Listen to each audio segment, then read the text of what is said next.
તો વર્તમાન સમયમાં વાલીઓ અને શિક્ષકો વચ્ચે ક્યાંક ને ક્યાંક સંવાદની ખાઈ વધી રહી છે, ત્યારે આ અંતરને ઘટાડવા અને એકબીજાની પરિસ્થિતિને સમજવા માટે અમદાવાદની એક શાળાએ પ્રશંસનીય કદમ ઉઠાવ્યું છે। વાત એમ છે કે અમદાવાદના પૂર્વ વિસ્તાર એટલે કે નિકોલની ગણેશ સ્કૂલમાં એક અનોખી પહેલ કરાઈ।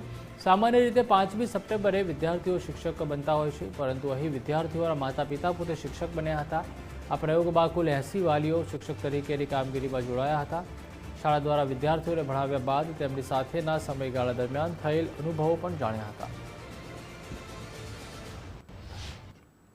ઘણા બધા વાલીઓને ફોન કરીને જણાવ્યું કે આજે તમારે તમારા બાળકોને ભણાવવા માટે શાળામાં આવવાનું છે, અને વાલીઓ શાળામાં આવ્યા પણ ખરા।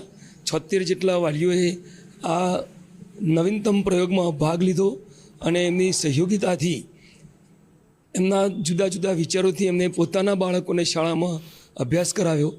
છેલ્લે એમના અભિપ્રાયમાં એવું પણ જણાવ્યું કે ખરેખર વર્ગખંડમાં શાળાના શિક્ષકોને શું મુશ્કેલીઓ પડતી હશે તે અમને આજે ખબર પડી